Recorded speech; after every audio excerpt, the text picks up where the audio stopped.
Mrs. J. Mrs. J. How you doing? I'm good. Hello. So it's been a couple days. A lot's been popping off in the community and Again. in the wild world of the Scientology or ex Scientology SPTV.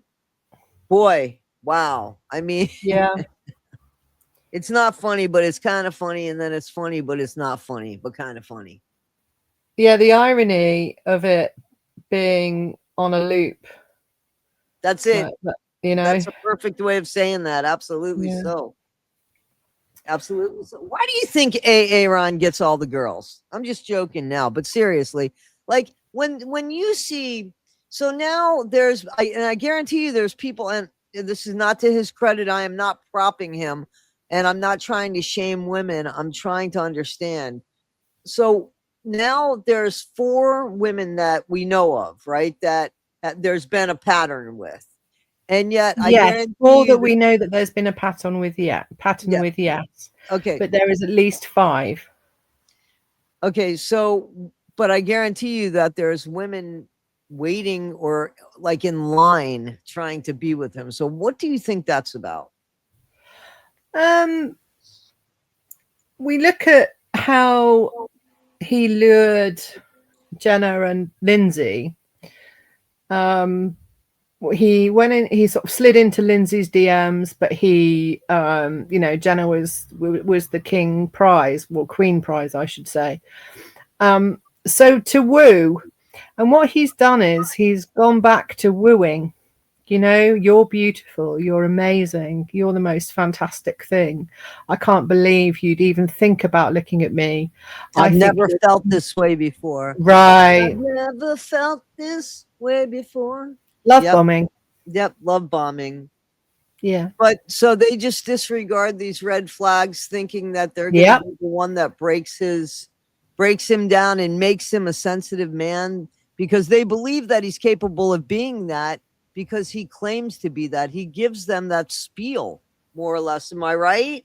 And then Yeah.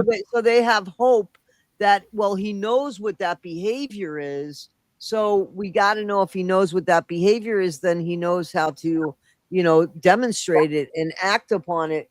But that's the problem. That's not true. Right. Is that he doesn't follow through. He says things, but it doesn't seem like he follows through with it. Is that true? Well, that's very much his pattern. He hopes that another 5 videos down the line you'll forget about that video, but he still keeps them up for monetization. So he's still got the most amazing stuff up, really, that you'd think, why on earth have you got that up? Stuff that he did with Mark and Mike, that's still up making money on his channel because he's making money off both of them. Well, can I just tell you that? Well, nope. Okay. So here's where I would go to his defense just because Mm-hmm. I don't delete anything on my channel.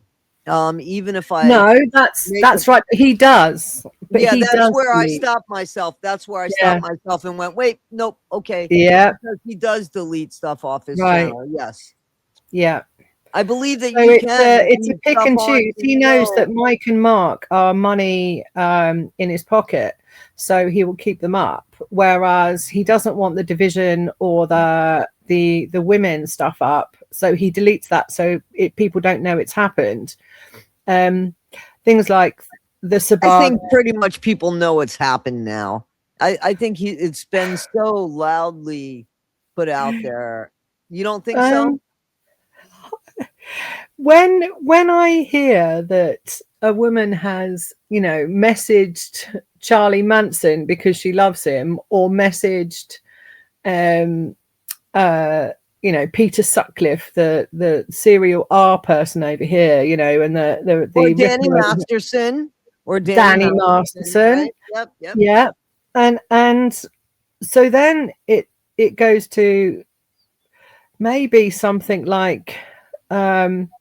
We're all so different that we have all such different morals, standards, things that they're willing to let go, and when that someone like him, if he's any, you know, he's quite charismatic as well. So he, you know, this ability to woo that he does is really clever. And he knows it works. So he carries on using that tool, using that wooing technique. Right. And he doesn't mind a no. So if that wooing technique doesn't work with an individual, he'll just move on to the next one. I understand. Yeah. And I agree. But I mean, you would think that people would notice that I think that people think that they could fix. I think that Jenna knew all the red flags. Like she had Yes, said he did.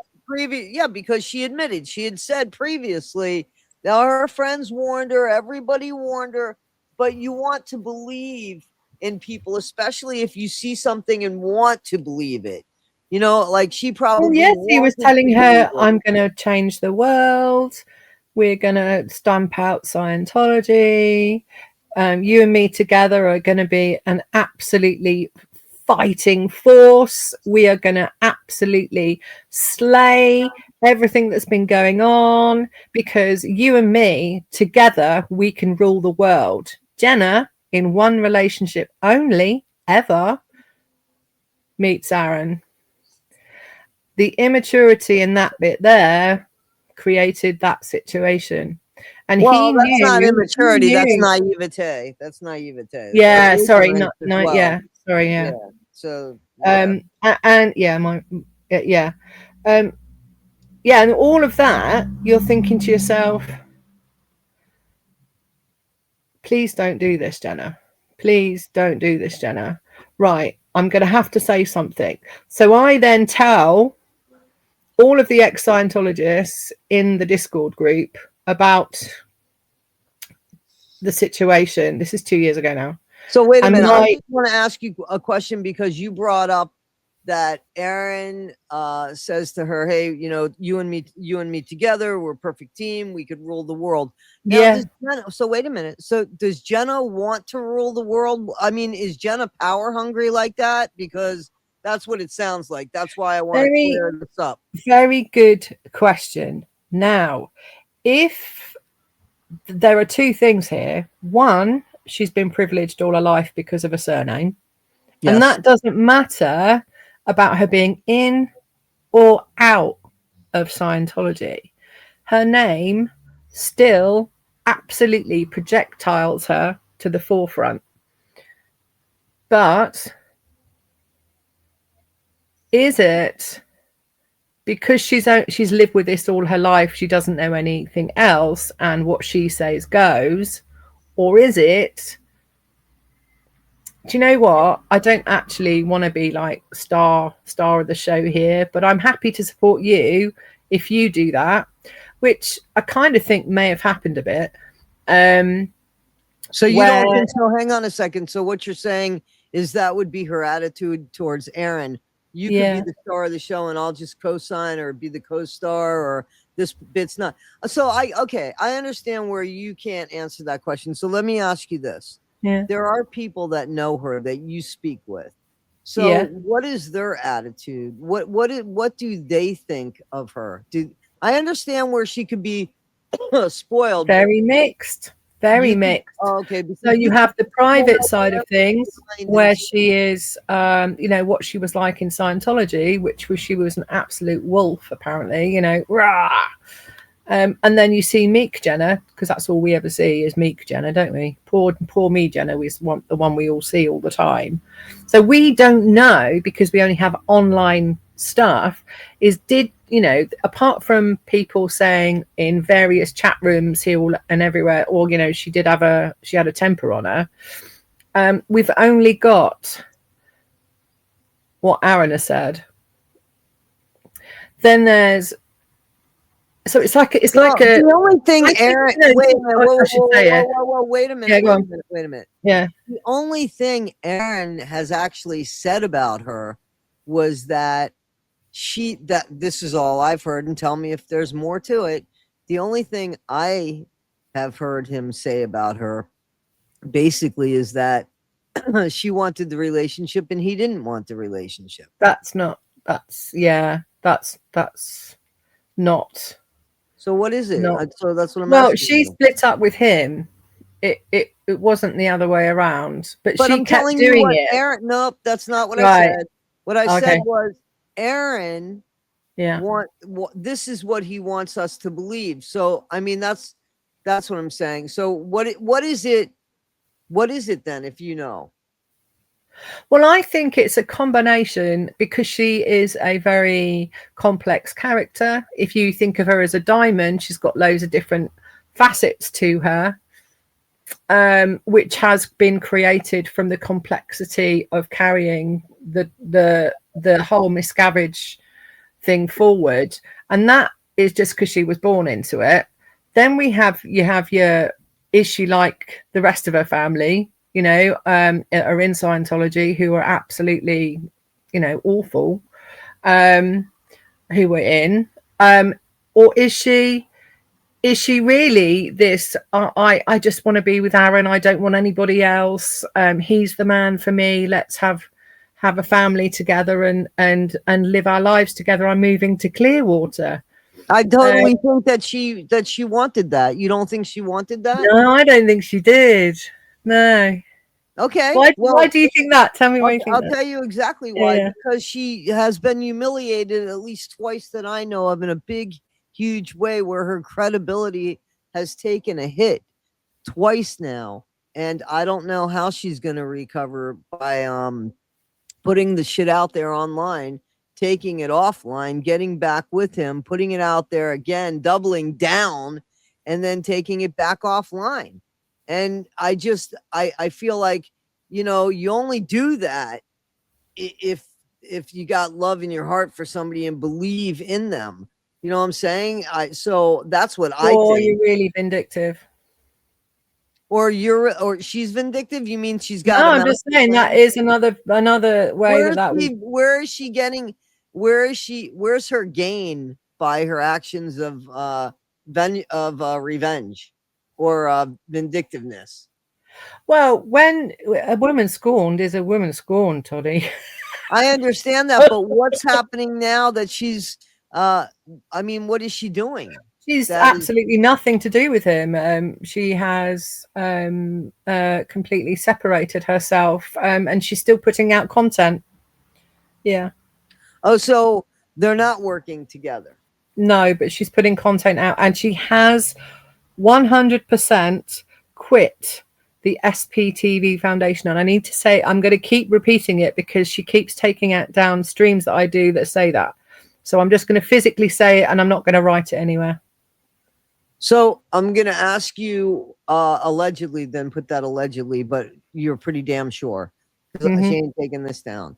No, because it's not got a picture anywhere of her. So she allegedly has separated herself from that, and you know for a fact that. Oh, now you see, saying that, Toddy. See, that says allegedly. When you say allegedly a left, that then brings, could they be getting back together again after what happened in January last year? Is that what you're saying? What I'm saying is that you're that? saying, well, you're claiming, well, you're saying that perhaps it could be that she's getting, she's vindictive, and that it's not just that they're back together or that they've hit any kind of peace. You know, you said that you thought that it could be, I said, I think she backed down and all that stuff because she's in love with him. And you said, or it could be that she's vindictive. A woman scorned is a woman scorned. And I'm like, okay, but where is she getting any kind of benefit from it? How is that working out? And you said, well, she's putting out. Well, the thing is, I think, you know, revenge is sweet, served cold, isn't it? And I don't think this is the end of Jenna and Aaron having a big Barney online. I don't. Well, I think Jenna will do everything she can to not have them. Sorry? For the Americans, can you please explain what that is? A big Barney? Did I say Big Barney? What did you say? A big Barney. A big Barney is a huge fight. Okay. So a huge fight online. They've already done that, as you know. They've done it twice. I think we've got now, haven't we? got 2 times where they've really done that. But I think this is going to happen again. Not them getting back together. Oh, so you don't think that they're back together? You just No, think that they're I going to butt don't. heads? I think they're going to butt heads. You think they're going to butt heads over, as far as like a leadership type thing? No, Do you think I Jenna's think gonna? Do you think Jenna's gonna perhaps start her own foundation? now there are only 5,000 Sea Org members left in the world. So setting up another foundation? Yeah, I don't see the. I don't see Yeah. the point in that. I don't see the point in that. So what do you see? So what's the? Okay, so how many Scientologists are there in the world right now? Because there were 25,000. Okay, so what's going on here? So they're just trying to get the, not that they are just, and it's not something casual, so I don't mean it like that, but it is more now about shutting down and getting their taxes, getting, having them Yeah, pay let's taxes, get them right? paying tax because they're not Right. a religion, but they're not going to be able to do that because they're a religion. And until that part is actually taken to Congress, oh, Aaron, were you going to do that? Oh, when was that now? Oh, 3 years ago? Anyone still waited? Still waited? Yep. Yeah, that'll be me. Still waiting. Yeah. 3 years. Right. So what the hell are they doing? Right. Like, why are they spending so much time doing stuff right now? The only thing I would be doing right now is trying to get their tax write-off taken off, because that's going to hurt them more than anything. And when they do that, that's going to start an implosion as opposed to picking people off the sidewalks. Right. Doesn't that seem like that's the better cause? So let me ask you this in all fairness to what's been going on here. Does anybody have the statistics to how many people were in Scientology when how many people were actually in Scientology when Mike and Leah did their show, or the first? I can't answer that, because I'd love to know how many people have left since the awareness of Scientology. It's a really good question, Tony. Yeah, I'd love to know. So if somebody knows in the comments, that'd be great. That'd be great. So there was I mean, if that was to happen, and then I'm just say we get the results and we find out that tens of thousands of people left Scientology during that time, would that then make everything about Mike Rinder be null and void? Or do we then go, well done, Mike? Or do we go, let's just not talk about that and let's just get rid of Aaron?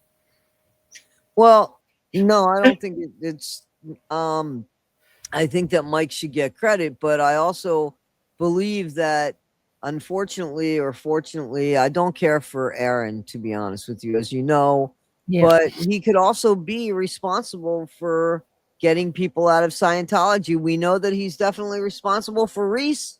Yes. And the first person Catherine also spoke to get out. So I mean, Aaron. You got to give credit where credit's due. They don't have to say that they like him. They can say that he's a horrible person, but they can still say, hey, listen, he got me out of there. I'm in a safe place. You know what I'm saying? They helped me. And, it doesn't make him a good person all the way around. It just means he did a good thing. Because it makes the people that have got out. Default, I think, Aaron, and I want to be clear about this.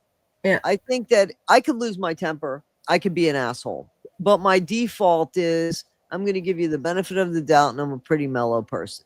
But once you cross me, or once I feel like somebody's lashing at me for no reason, and there's no chance for me to even catch my breath, I'm gonna be aggressive.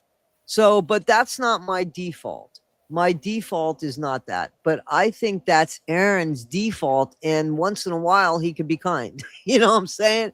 So Yeah. that's what I think about Aaron. Yeah.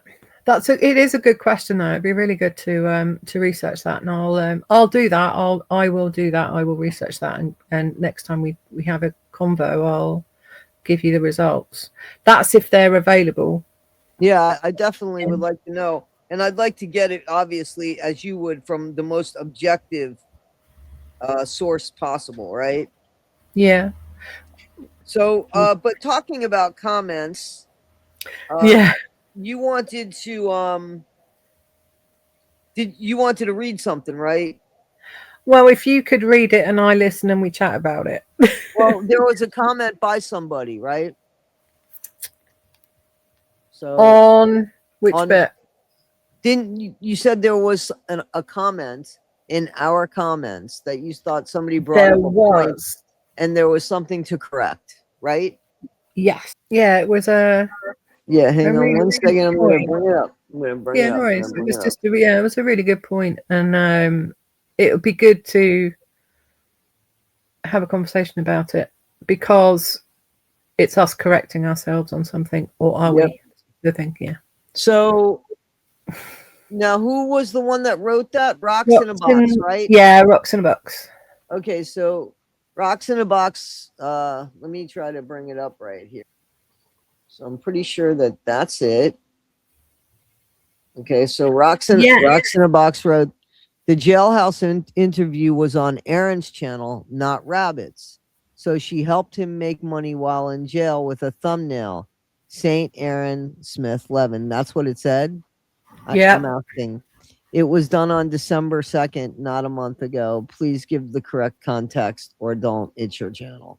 So when I first read that, I got to be honest with you, I read that not in the way that I just read it. And that's important to address because I read it like the jailhouse interview was on Aaron's channel, not Rabbit's. So she helped him make money while in jail with a thumbnail, St. Aaron Smith Levin. It was done on December 2nd, not a month ago. So please correct the context or don't. It's your channel. So, but then I calmed down and said, wait a minute, that's probably not the way it was written. Read it in my way of being all fluffy. I tried to, listen, there's no exclamation point. There's no nothing. So, I thought that she did the interview on her channel, and because there was things about her making money, and that was the accusation, I'm pretty sure. Well, so we were both saying. Hang on one second, I gotta feed them. Hang on one second. You could talk, but Okay, yeah. Well, whilst Toddy's looking after Milo, Toddy and I were talking about that because I went, oh my god, like that when I saw it. So what happened was Aaron was in jail, and Rabbit went onto his channel and spoke to him in jail on his channel to help him make money for his channel, not hers. Now, if he'd been on Rabbit's channel, which I thought he had been, I was like, yeah, crack on, I think make money out of it, but it wasn't. It was her doing this as a favor for a friend for him in jail with the AI image of Saint Aaron Smith Levin. So she turned him into a saint and had it as a joke on her channel, on his channel. So whoever created the thumbnail thought it was funny, because they're now martyring Aaron, which is what we said before, didn't we? That makes him into a martyr, putting him in doing it like that. The illusion of it's a joke, but he's not really a martyr. But let's make him a martyr, type thing. And that's what I was. That's why I wanted to speak about this comment. So I do have to say this. That is different than. So that changes things for me and where I stood, because I thought she was just commenting and taking an interview. I didn't know that she went over to his channel, because that is more promotion. That is more than just accepting a phone call from somebody. You know what I'm saying? Yep. So I'm not sure how I feel about that. Still, however, it's certainly not up to Nora to be so attacking about it. You know, that's not okay. Nora is not the moral police yet. She doesn't get to be the moral police. She's just new to the game. She hasn't even learned the rules yet. And we know that because of the way that she had that almost like meltdown, or that spiraling, when she was on somebody's channel and she couldn't even converse when there was a little bit of question or criticism. You know, like people, they're supposed to know how to argue, but they fucking lose their cool so quickly. You know what I'm saying? I do. But that is a definite education of being a Scientologist. It's part of that, isn't it? It's attack, never defend. So if somebody is useless, they'll make sure that you know that you're useless and continue to let you know until you sort it out. It's a shame, but it's definitely a trait. First of all, we have to understand that somebody calling you useless does not make you useless. That's right. Giving somebody way too much power over you. So yeah, and that's an important thing to understand that. So we do have something else I think you wanted me to read. Am I correct? Yes, please. Okay. So I'm just going to start reading it. All right. So this you sent me. I'm ready to talk about it now. So this you sent me. It's from, where'd it come from? It is off Reddit OT42. And it is a recap.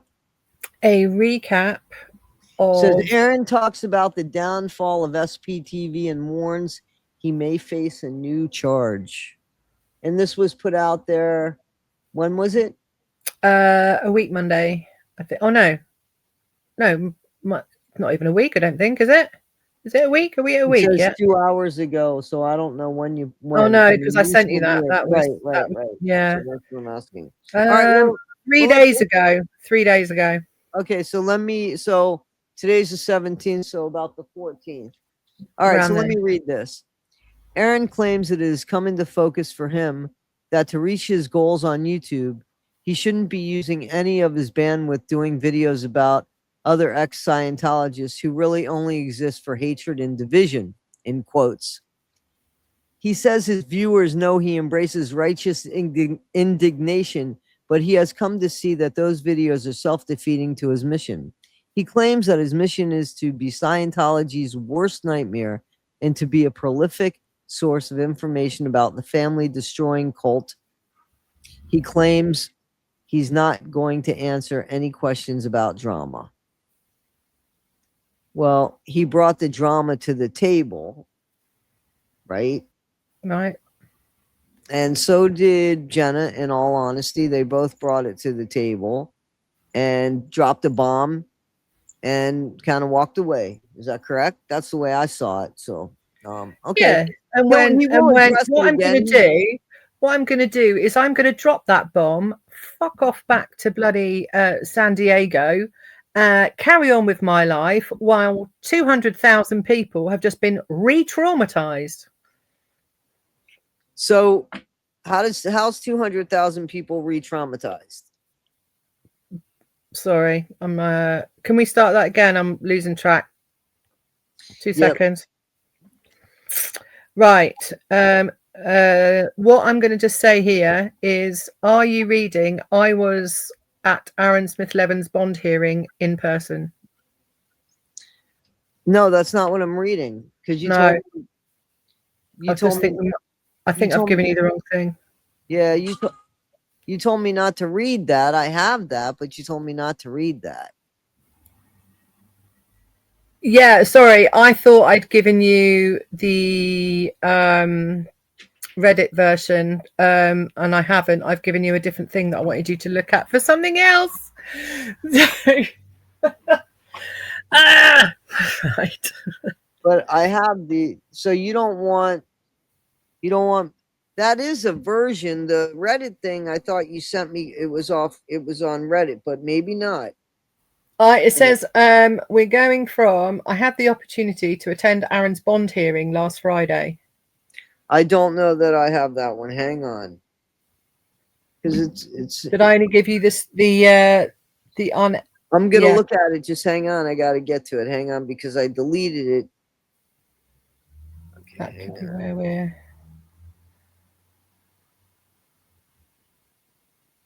Oh, I've got to go to Lou now, Toddy.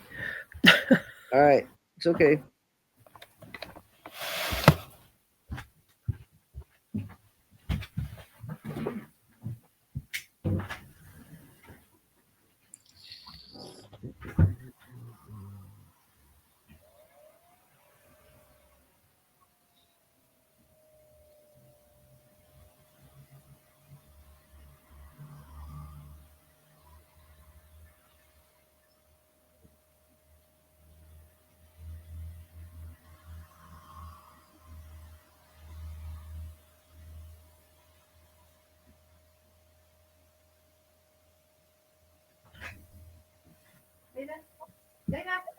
Good boy. Sleep. Good boy. Just for now, Loki. Alexa, what's my notification? Say that again. I'm here now.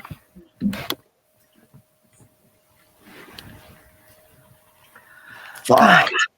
There's going to be a bunch of wind tomorrow. Anyway, okay, so I guess I won't be doing my laundry tomorrow. Okay, so here's the thing. I don't have that, so you need to send that to me so I could at least read it. Yep, I'm going to do that now. And then we'll just do the other thing then. We'll do the other one. And forget this ever happened, this bit here. Yeah, no, I will. I'm going to read the one that you told me to read that I don't have yet. Yep. I am sharing it with you now. Let me. I was going to stop this recording, but I don't want to start it all over again. No, we can do. You can just edit this bit out, can't you? Yeah, it's at about 35 minutes. I need to start looking at it. That's the thing. Let me write that time down so that I know. Right. To you. I'm sending this to you. It is there. There wasn't anything else to edit so far, right? Just that. The 35-minute frame, start looking around. Yep. All right. So if you send me the email of that, that would be great. Done. Okay, let me get to it.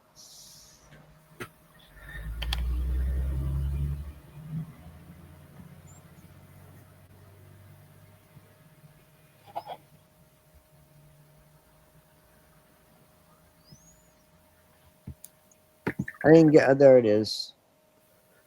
Sorry, 38 minutes. This isn't that. This is a notice of appearance that you sent me. Hang on. There's the Reddit thing. Okay. Oh, okay. Okay. All right. Let's see.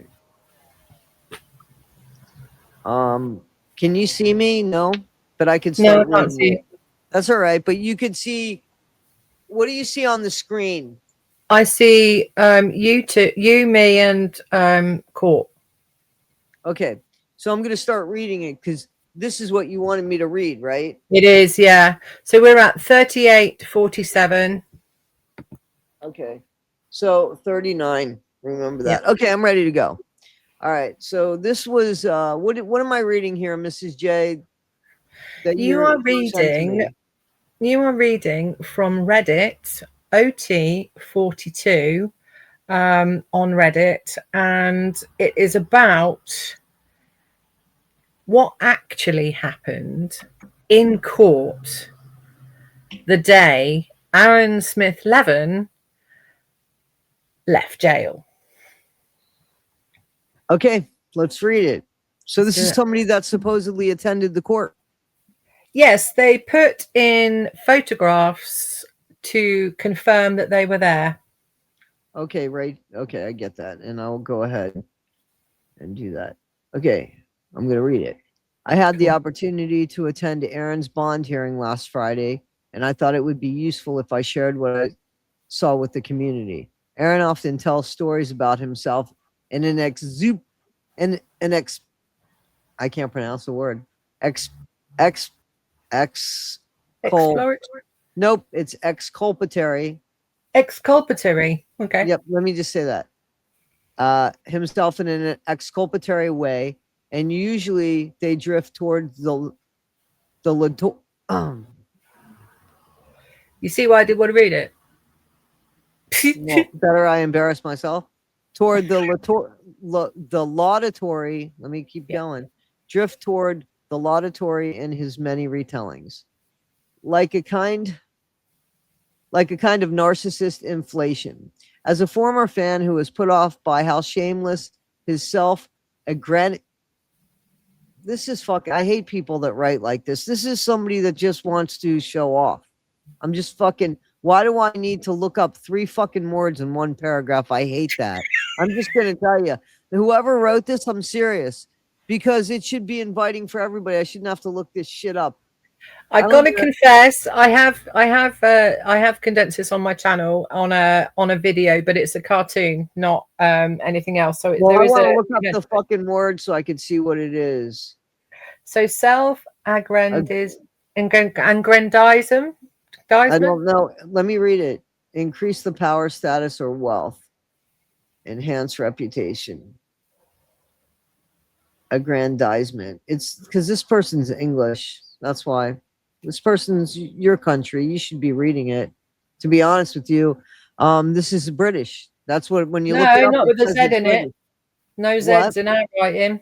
Yeah. So aggrandizement has become as he spirals.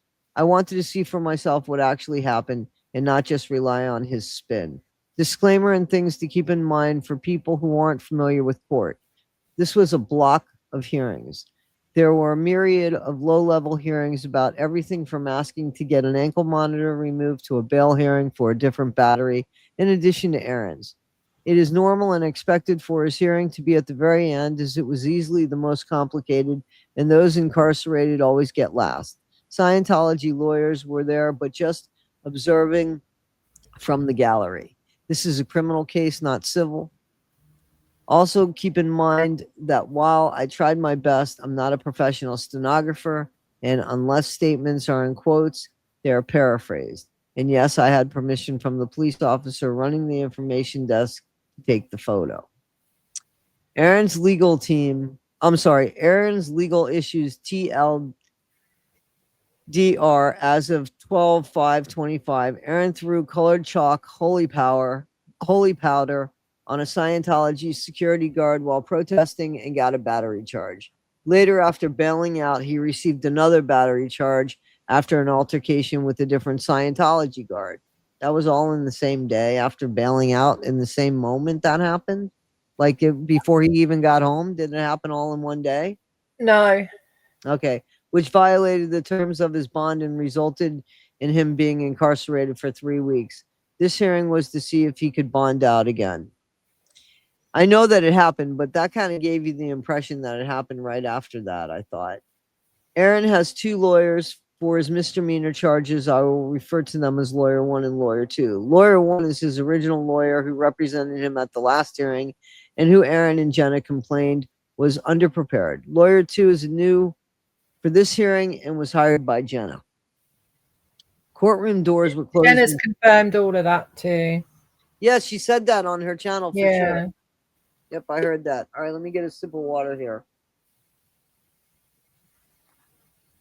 All right. Courtroom doors were closed until 9:18 for the 9:30 block. Standard pre-court energy beforehand. Scientology lawyers were some of the first to arrive, and they talk loudly and casually to each other and occasionally to other lawyers, even Aaron's. I believe in a small talk, collegial way. So they were just chatting. Yeah, that So was. It's weird, but I mean, the lawyers. Here's the thing, that town is not a big town, right. so it's totally possible that lawyers are friends. It doesn't mean that they can't do law together. As you know, before you become a judge in this country, you're a lawyer first. So imagine that. So I mean, what you hope and pray for is that there's no prejudices, but unfortunately, there's people and there's human error and human regard and human emotion in a human being. So, but anyway, we can go forward with this if you want. Yeah. Okay. Even Aaron's, I believe in a small talk collegial way. Scientology lawyers were the best dressed people in and out of the courtroom, both Caucasian male presenting, one bald. Aaron, that's for you. I cannot confirm who said what since I was walking by and didn't have their identities nailed down, but some combination of Aaron's lawyers and the Scientology lawyers had several casual exchanges early on before Aaron's crowd showed up. What stuck out, she said to him, Aaron Smith Levin, don't be an asshole. I believe that. And later, is this going to trial? I sure hope not. After this, Aaron's lawyer was gestured away from the Scientology lawyers by who may have been his newer lawyer to discuss something quietly together. At this point, Aaron's crowd started showing up in groups, and it's showing up in groups. It's getting busy outside the courtroom with all different people in groups, so it's hard to keep track of them. The only noteworthy thing I overheard was people wondering about a plea bargain. Jenna is nowhere to be seen. That bit there. About Jenna or a plea bargain? Well, the plea bargain, he's never said he was going to ever take a plea bargain, so I don't think he's ever going to do that. We'll see. Don't say never. Jenna, yeah. And then Jenna, of course, she wasn't there at that point. Mm-hmm. So where was she? Supposedly they were broken up, I thought, no? Well, he asked her to go to court. That's what she said. He asked her to go to court. Yeah, but then to put up it's all really fucking messy. To put up a good front. That's what he said, right? That's it, yeah. So the best front she could put up is showing up late. That's my opinion. And okay, so let's go forward. We all filed into the courtroom. Again, this is a hearing block, so there are a myriad of different defendants and their supporters in the gallery. Totally unrelated to and probably unaware of Aaron, who exit the courtroom after their business is done. Ultimately, Aaron's supporters took up half of the gallery in this small courtroom. I'd estimate just over 20 people after some late arrivals, the most noteworthy of which was Jenna Miscavige. Of course, when Jenna rolled up, everyone in the courtroom who knew her kind of snapped to attention. Holy moly. And you could feel the energy in the room ripple for a moment. You can kind of imagine it, can't you? You can kind of. I'm trying to do it to the best of my ability. Yes, I'm trying to set the mood. Then you think how she must be feeling, being that person. Every time you walk into the room, she could have said no. She could have said no. But imagine that feeling of her walking into that room, and then everyone's eyes turn on you, and you're just a person standing there. I think that a lot of people fangirl over her. They do.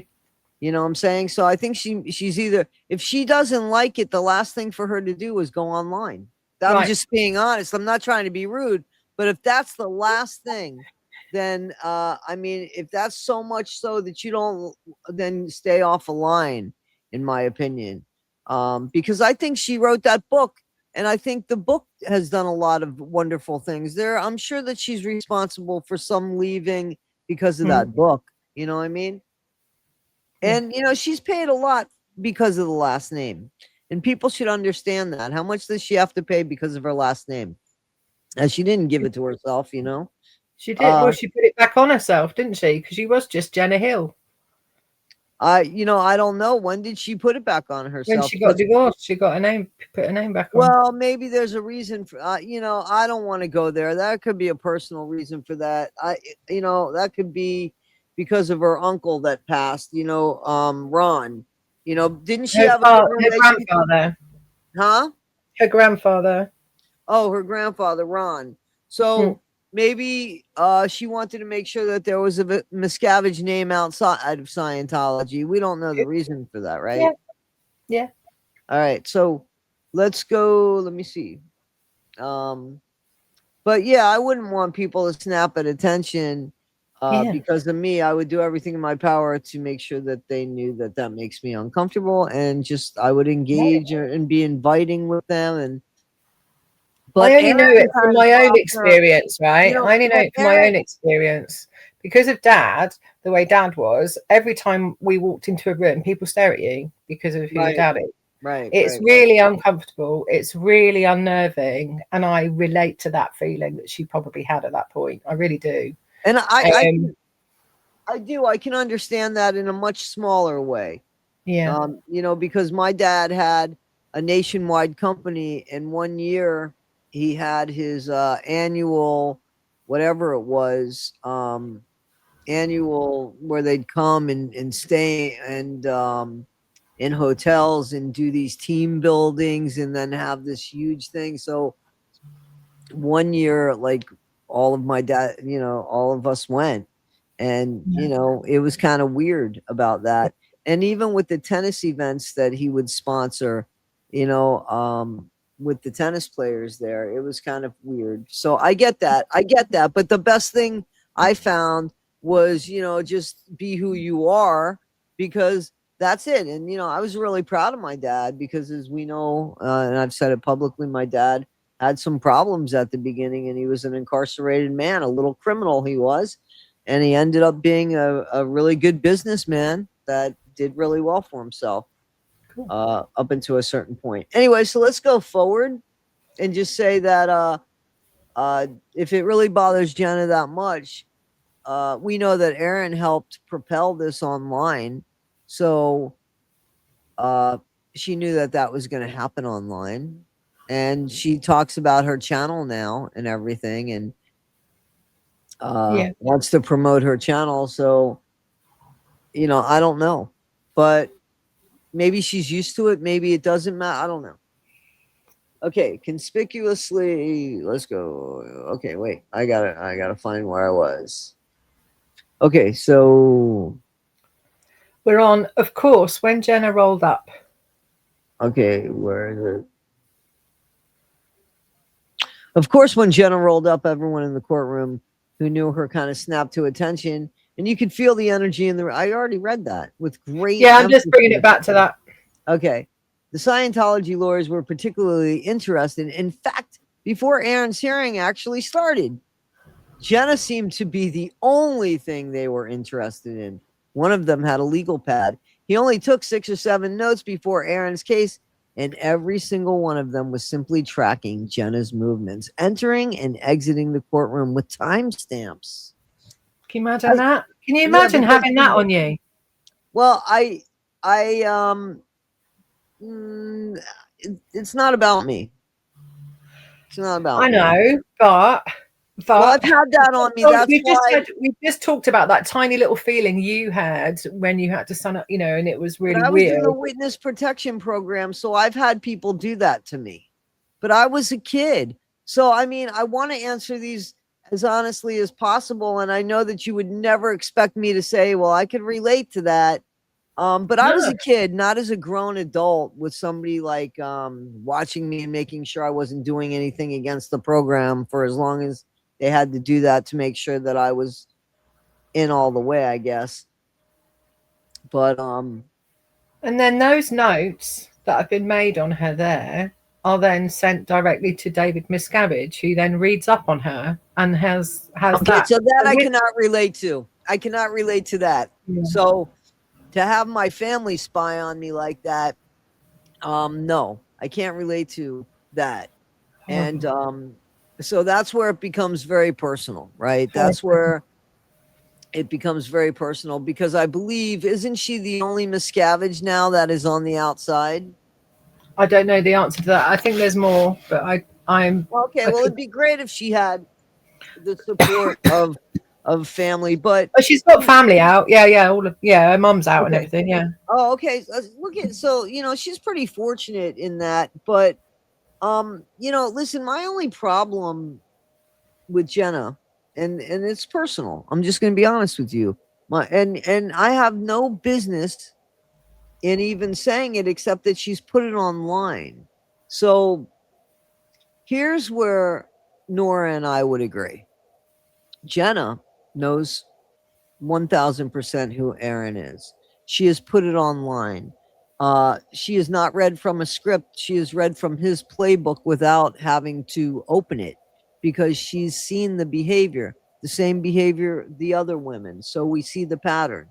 So Yeah. to take it offline almost like says it doesn't exist. It didn't happen. It ruins her credibility. It takes away the fact that he can be dangerous, that he does have issues with coercive control, that he is manipulating, and that people should be aware of that.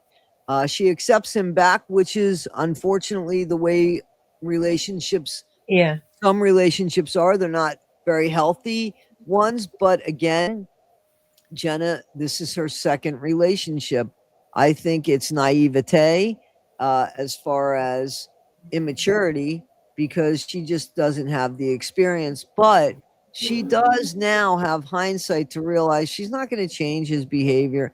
He's only going to manipulate more. I think that they have secrets on each other, and I think that they're holding those secrets against each other. Maybe even photos.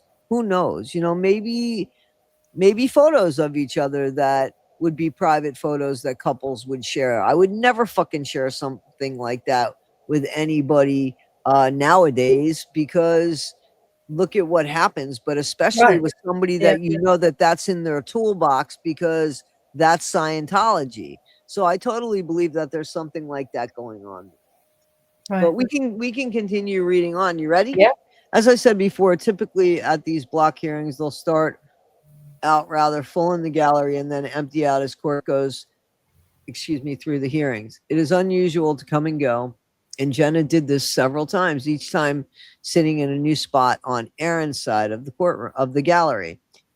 Another person who came and went was Aaron's first lawyer. He seemed very busy and was often on the phone when he was in the courtroom. It doesn't say that they came and went at the same time, so I would assume that they didn't. While lawyer 2 tended to hold on to a red folder, lawyer 1 was out of the courtroom so much that Aaron's turn came up and he hadn't gotten back yet. Ooh. And the court was reminded that the lawyer had requested they go later last in the block. The most unusual moment was when lawyer 1 walked to the gallery and corralled Aaron's group to follow him out of the courtroom to the hallway. That emptied half the gallery. They stayed outside the courtroom for what felt like many minutes without a clock. I could hear muffled talking, possibly animated talking, but that's all. They re-entered more or less as a group. Conspicuously, Jenna sat on the opposite side of the gallery from Aaron's supporters. Coincidentally, Stop there a minute. So, conspicuously, Jenna sat on the opposite side of the gallery from all of the other people, which means that there is a definite barrier between her and the rest of the protesters. Wouldn't you agree? well, I've read this, so it says that might have been the only seat that was available. Oh, maybe, yeah. Let's have a Okay, look. Carry on. So it says conspicuously Jenna sat on the opposite side of the gallery from Aaron's supporters, coincidentally almost behind the Scientology lawyers, next to a younger man. In fairness, Aaron's side seemed rather full at this point, but there was room for her to sit with them if she wanted to. Okay, so yeah, you're right.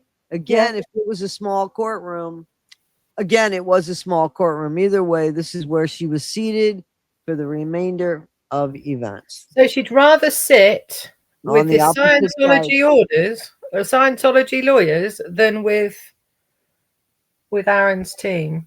Well, I think that the only reason why she showed up was because he wanted her to show up, and she just, in my opinion, probably said, fuck it, I'll show up and I'm going to sit where I want to sit and I'm going to make my stand. Yep. You know, I like maybe that. that's I like that. I like that. Yeah. Yeah. I mean, I don't know that, but that's what it looks like. Yeah. Yeah. And if she didn't feel, listen, Aaron has a way, this could be Aaron's fault too, because Aaron has a way of not keeping shit inside of him. So every time there's a fight and everything, he goes to his friends and makes Jenna look all bad. These people are so stupid, pardon me, but seriously, how do you take his side of the story without even realizing that, well, there's 3 sides to every story, but you won't even hear a second side. And yet you see Aaron's behavior. This is where I blame his friends. So I would say, and him, because I would say she probably did not feel very welcomed. Look, you know what I'm saying? So, I mean, she's not getting any kind of love. I mean, you saw what Marilyn did. I mean, come on. So I get that. But anyway, so it could be a few things going on, in my opinion. Yeah. All right. So let me go. Okay. So one stray thing I happened to see close to Aaron's hearing was that the prosecutor was looking at an email or document on her laptop that had a series of images on it. The first being a screenshot of Aaron broadcasting from his wood-paneled studio, and then 4 or 5 photos of what looked to be phone footage close up of an older Caucasian man with longer gray hair and possibly bearded in distress. I believe these were screenshots of Aaron's phone footage from the second battery. That would be the slamming the door on the foot, supposedly, right? I believe so. Because the first one was chalk. Yeah. All right, hang on. I need to get some more water. I just need. That's all right. You're doing all the reading. I'm rubbish at reading. I'm ready. Okay. To give flavor for the judge, she felt right out of Central Casting. Tough but fair, not snarky or cruel, but also not cracking jokes constantly. She seemed reasonable, like when she denied a young woman's request to have her ankle monitor removed for her first DUI, but gave her a lot of encouragement otherwise. And was very patient with an elderly battery defendant who required a translator. To contrast, Aaron clearly did not charm her at all. Yeah. I believe that. I do too. I do too. Okay. All right. See it now. Before the start of Aaron's hearing, the judge took a moment to gravely lecture Aaron's supporters that there is absolutely no video or audio recording in court. This went on so long that it made me wonder if something happened at the first hearing to prompt it. But either way, it seemed like an obvious thing to do since half the gallery was full with his supporters, and many of them were also protesters and streamers. Next, Aaron was escorted into the courtroom and to the stand handcuffed in an orange prison set. I'm sorry. That's mean. That is so mean. And I'm not an evil person. His head was freshly shaven and his beard seemed longer than I remembered, but he was facing away from the gallery toward the judge the entire time. So it's not like we could see his face much. Jenna watched Aaron closely during his entire appearance. The arguments from she's probably soaking that shit in. Well, now that we hear that and we know what went down, you're like, I'm sorry, what were you saying? Now that we hear that, what? So now that we hear that, you think to yourself, I bet he was wondering, is she going to kick off? Oh, I don't know. I think she's probably soaking that in.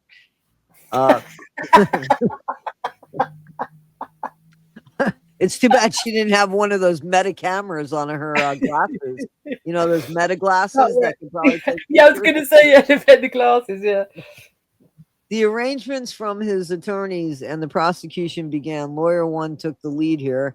He explained that there had been a misunderstanding in the last hearing and that he didn't have all the info. He also addressed a few things from last time that he'd apparently handled inadequately. In particular, he explained that Aaron's recent video titled "This Means War" was a reference to his intro, the Key and Peele sketch. I don't believe that. So I just need to step in here. Right. It is a Scientology term. It's a Scientology term. It's the art of war. It's going to war against someone. It's his favorite. So using absolutely, and so does Nora. So they all use it. Yes. And so, but Key and Peele is a comedy act. Just so you got, I mean, people should know that. You know that, right? Yeah, they're at the beginning of his stream every day, aren't they? When he does a stream. Yeah. So it doesn't. It doesn't. Yeah, not when he says it the way he says it, and I don't. I think the lawyer could see right through that. Yeah. And that not one. Okay, so he's referring to that, and that no one in that video actually said those words. He said that while making YouTube videos was his passion, it was also his livelihood. He insisted that there's nothing bad in his videos, no violations, they're legal protests. Let's just answer that question then. I don't know the law enough. That's why I let it go. They're talking about, because they're not talking about him physically doing this. They're saying YouTube. So he's not breaking any guidelines of YouTube, or he would be addressing those issues.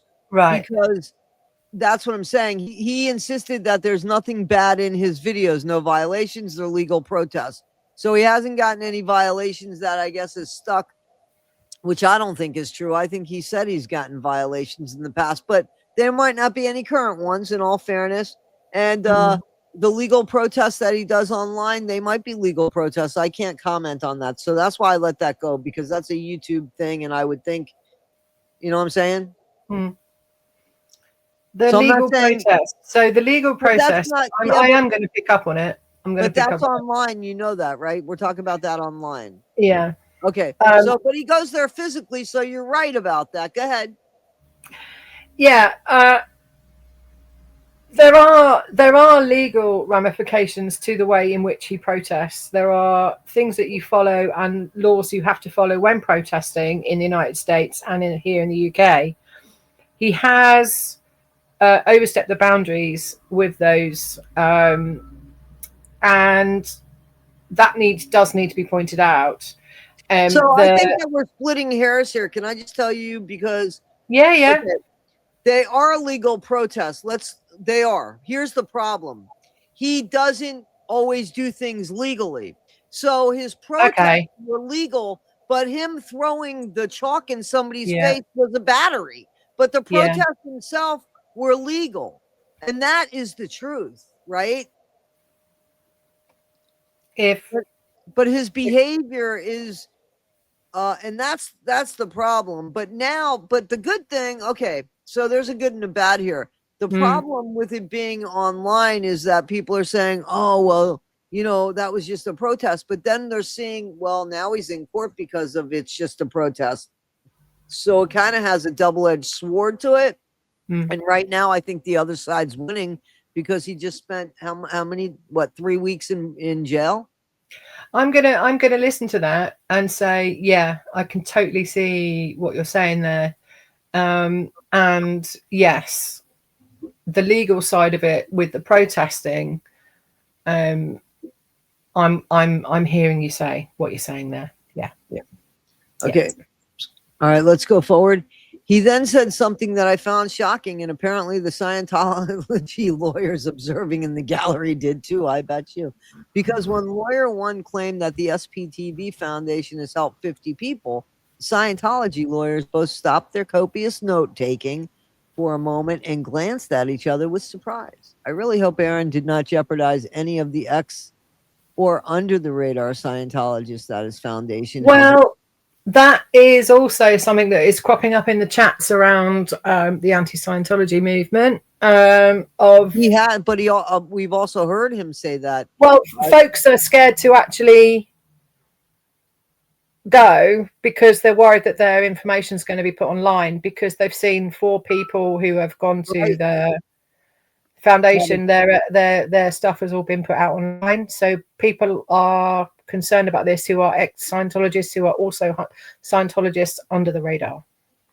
Yes, so I agree with that because I've heard him call out the people that the foundation has helped, and I thought it was in confidence. And I think that it is, and he's broken the law there. Yeah. I think 4 or 5 times now. But again, no one's doing anything about that, or are they? Well, isn't there? Let me ask you this. So I thought that they had to pay the foundation back, or no? Didn't they have to pay? They didn't. Okay. No. So I don't know. I mean, but he has no business doing that. End of story. Like, that's something he shouldn't be doing. Absolutely. Awful. Can you imagine that? I can't imagine. Our privacy laws are much stricter here, and the idea of that just freaks me out. You know, that someone would, you know, I've got a loan from a company or a loan from a charity that's supporting me or whatever, and then that charity goes, oh yeah, you know, this lady, yeah, let's just throw her whole life out there. Yeah, no, that's not, and that's definitely not. Awful, man. Well, those ethics suck, right? And there's no integrity there. There's no morality there.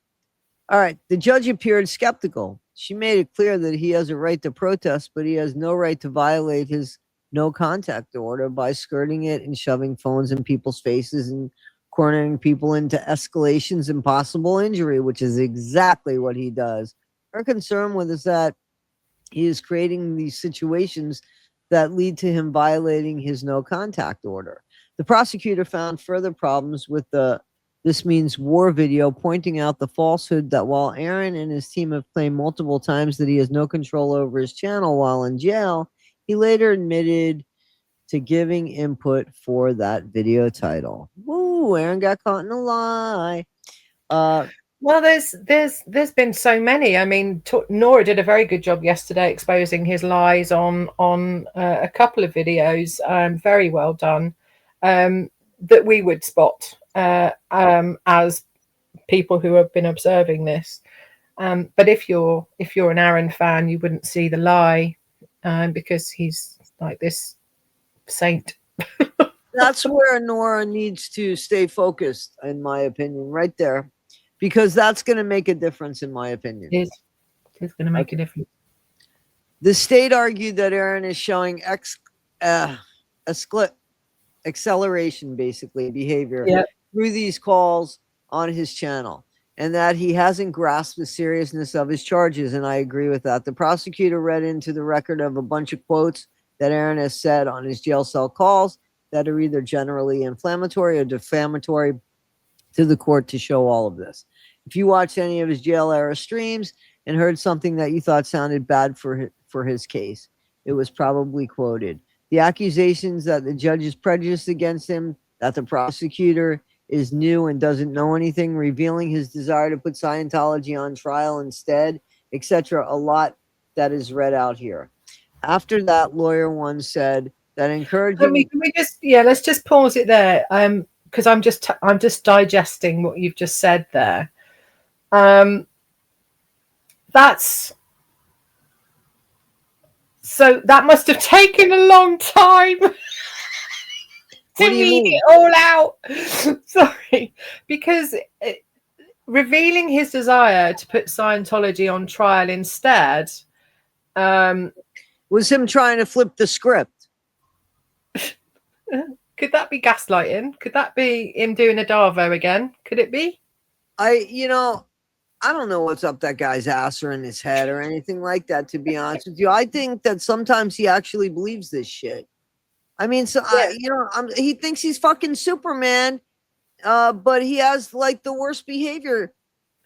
You know, the thing is, I just don't understand people that realize, man, I can make a difference just by being who I am without knocking people over. But as soon as they're criticized, or as soon as they go under scrutiny for legitimate reasons, they become everything that everybody thought that they were to begin with. You know what I'm saying? It just proves who they were. Mm-hmm. And he just doesn't take any criticism at all. And Not at life all. is filled with it. And there's obstacles in life that he has no regard of. When he thinks something is a certain way, fuck everybody else, it's that way. And that's arrogance. That's nothing but arrogance. Yep.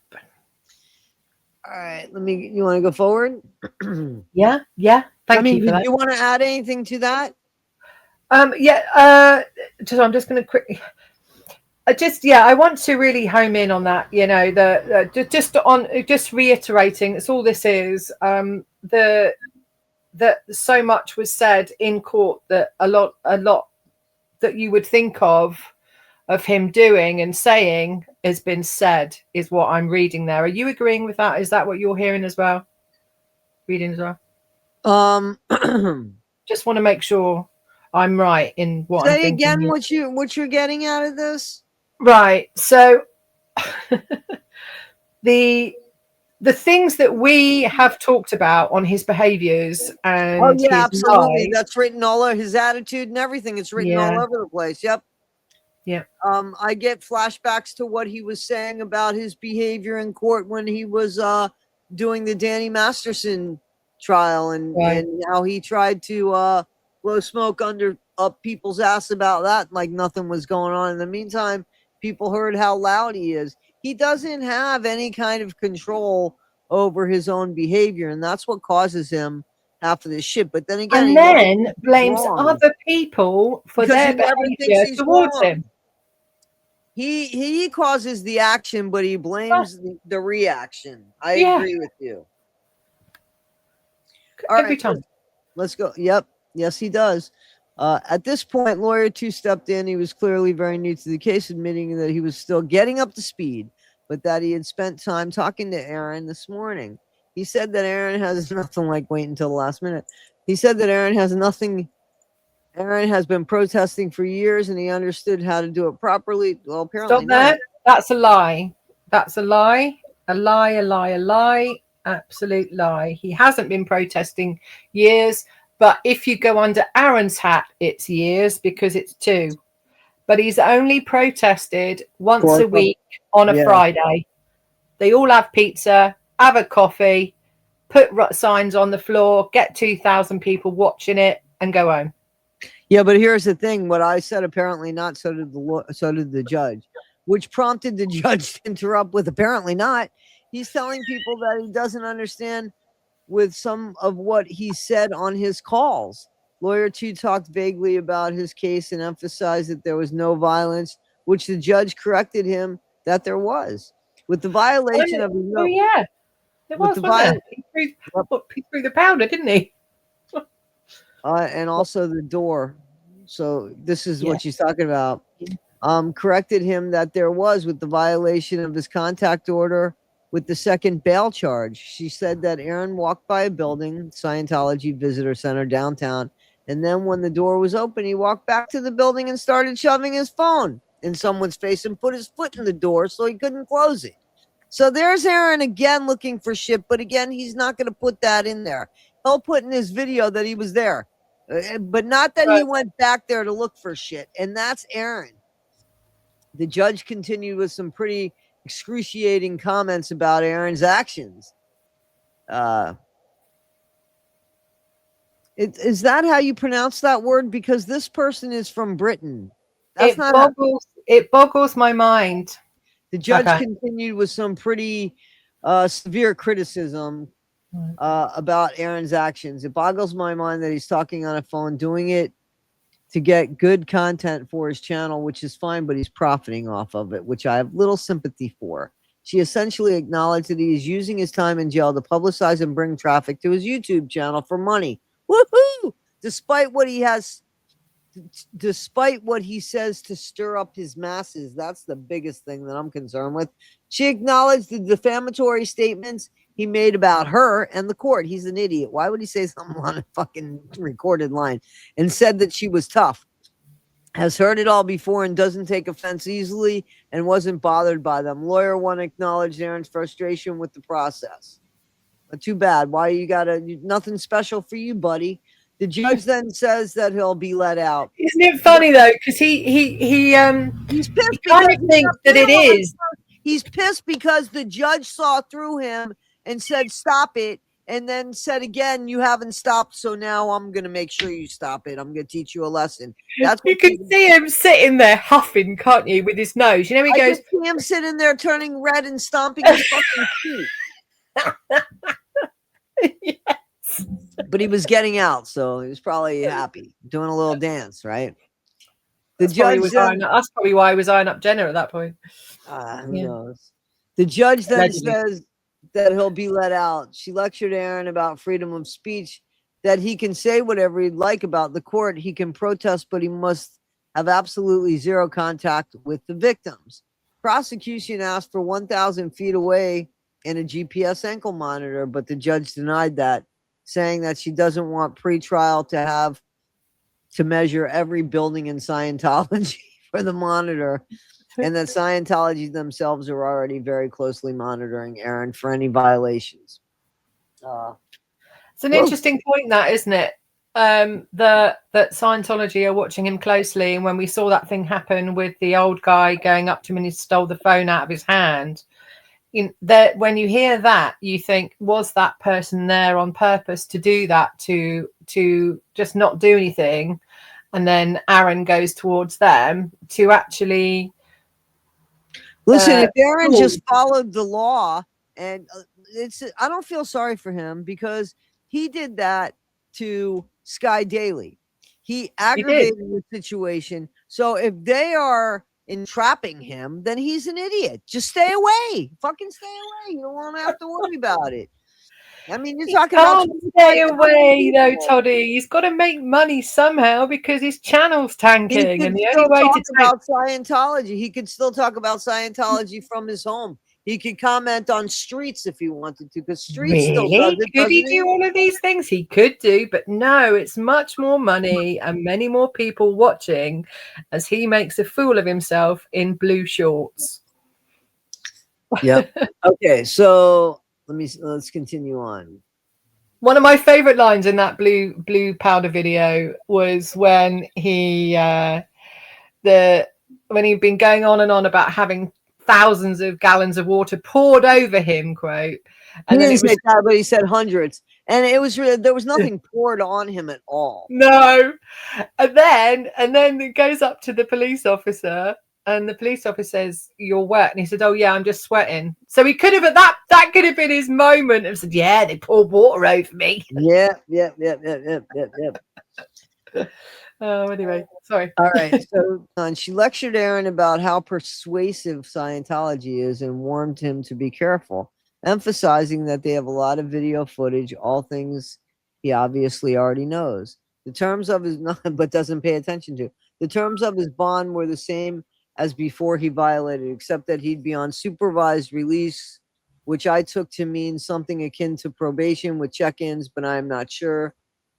So the no contact order includes social media. Supervised release. Do you want to explain that one? Because you're over there. I don't know. Let's check it out. It's probation. It seems United States federal probation and supervised release are imposed at sentencing. The difference between probation and supervised release is that the former is imposed as a substitute for imprisonment or in addition to home detention, while the latter, which is what we're talking about, is imposed in addition to imprisonment. So this could also be, this is not in lieu of anything. This is just to keep him in check, I suppose, isn't it? To just make sure he's in the area and to keep him, in check. But he can also go to court and then get prison time as well, or jail time as well. He can get both, as he did get both. He got jail time. He got 3 weeks of jail time, and he gets this. So, all right.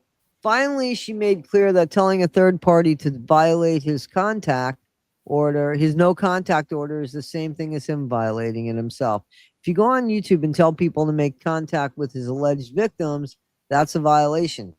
So, Aaron is dismissed and on his way out, distinctly made eye contact with Jenna. He appears to have lied in his post-release video where he claimed the only person in the gallery he noticed was Erica. Court adjourned and everyone filed out of the courtroom with the judge addressing the Scientology lawyers in the gallery briefly to remind them that Aaron has a right to protest. Right outside the courtroom, in the hallway after the hearing, lawyer one gave a pep talk to Aaron's supporters standing in a circle. He said that they are waiting to see all the video that Scientology has so they can build their case, and that he is going to tag team with lawyer two, with the latter focusing more on the second battery. He did not anticipate any more jail time for Aaron. This is the fight. Here we go. He said that Aaron and his supporters have to be super careful, but added that the group doesn't have to tone down the protests at all as long as they aren't being incited to escalate by Aaron. After he wrapped up and the group began to disperse, Aaron's legal wife of 23 years started asking the lawyer a question about the specifics of legal and So Heather was there. Yep, Heather was there for sure, which caused the group to stay and listen to this presumably useful information. Awkwardly, Jenna had already walked away and gotten far down the hallway before she realized no one was following her out of the courtroom or out of the courthouse. She turned and walked back toward the group. Aaron was released from jail later that evening. So she thought she had all these people following her, only to realize that they were going to where his wife was speaking. Yeah. And this person says, thank you for reading. I will be around the next few days to answer any questions. And this was in Reddit here on Reddit, apparently, r/OT42. Yep. And here's and you can comment under that. You can go and, talk about it. You can comment about it, which is great, which is what I like about Reddit, because you can then do what we've just done there. So we've got a really good kind of rounded off idea of what actually took place that day. Right. And then we've had the 2 weeks after that day that have been like this roller coaster. I just hope. Well, him being called out on his behavior did nothing to reel him in from his behavior. You know what I mean? It didn't. And I really hope that people. Sorry, I'm rubbing my face thinking about it. It's just like, my head's in my hands. Right, I get it. Because I've heard so many different people praising him beyond going how wonderfully amazing he is. Free Aaron. He's not guilty. Free Aaron. Well, he's playing on the heartstrings, and I told you, as soon as he got arrested, the first thing I said to you was he's going to play the martyr card. He's going to play the martyr card. And I knew he was going to play it because, not that I know the people, but I got to admit, I'm familiar with the type of person that follows him, and that's a weak-minded person. I'm sorry, with all this behavior of his, I'm going to call it the way I see it, but I think they're weak-minded people because clearly they see his behavior. And would you really want your daughter to meet Aaron and to fall for Aaron with everything you've heard about Aaron? Would you really want that for your kid? Think about that. It's the question, and it's the question that everybody needs to be asking themselves. I completely agree, Toddy. It's absolutely fundamental that people realize when they actually put themselves in that position, like I did with Jenna earlier, and you put yourself in that position and you think, right, my daughter, do I want her to go out with Aaron? No, because we can see what happens. He will throw it all over the internet.